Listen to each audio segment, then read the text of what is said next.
Shelby Bonnie. I'm the host of the Innovator Series, brought to you by Technology for Obama. And I'm here with Myrtle Potter, who's the CEO of Myrtle Potter and Company and Myrtle Potter Media, and has also had a really esteemed career in the healthcare space, most recently the president and COO of Genentech. So it's just a pleasure to be with you, Myrtle. Thank you.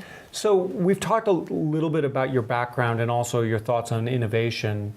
I'm curious about this coming election. So, I think for many people it's an important election this fall. If you care about innovation, why should you care about this coming election? Well, without a doubt, as a country, you look back on the last 5 years, it's been pretty tough, right? On so many different fronts. And yet, one of the things that really resonates with me is every time I hear the president talk about the future of the country, you hear three things. You hear education, you hear innovation, and you hear competitiveness. So as I think about what the country's facing, and I think about the challenges I face as a small business owner, I understand every single day the importance of those three things. I live in the healthcare world where without innovation, without education, and without competitiveness, one of the nation's most prominent, most successful sectors stands to really suffer if as a country we can't move and grow forward. So I trust in the president. I know he understands the issues. I know he understands the problems. And I think he can really continue to lead us in these three areas that I think are so critical. And when you talk about kind of the world out here in terms of kind of innovation stuff, what steps has he taken to understand these? Because I think, there's a perception often that kind of people hang out in Washington and they're kind of oblivious to what goes on in the business community. What concrete things have you seen this administration do in terms of trying to stay connected? So, goodness, this president has done so much to try to stay connected. Number one, he really continues to state over and over again that he understands very well that most of the jobs in this country sit in companies with fewer than 50 employees, right?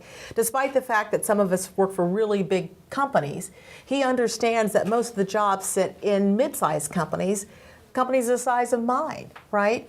And so not only has he worked hard to really stay connected with small businesses, he's also really put in place extraordinary policies that help small business owners, whether it be through driving a tax agenda, driving a policy agenda, etc. He understands at the end of the day how the economics run.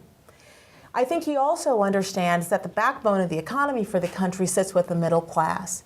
And if you listen to him carefully about his views on taxation, his views on health care, these things together form the basis of what makes for a healthy small business enterprise. I know that because I run a small business.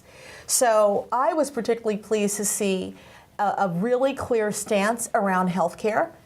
I work in the healthcare business. I see the impact of families that can't afford to inoculate their children, families that don't have regular checkups, children going to school without the proper dental care. All those things start to strike at the core of who you are as a country. And if we're going to drive innovation, we've got to have people who are healthy. We've got to have people who are educated. We've got to have citizens who feel rather ambitious about the prospects and the promise. And I think the president is the perfect person to lead us there. Well, this is clearly a very heartfelt message, and very much appreciate the time. We look forward to talking with you more. So thank you, Myrtle. Thank you. Take care.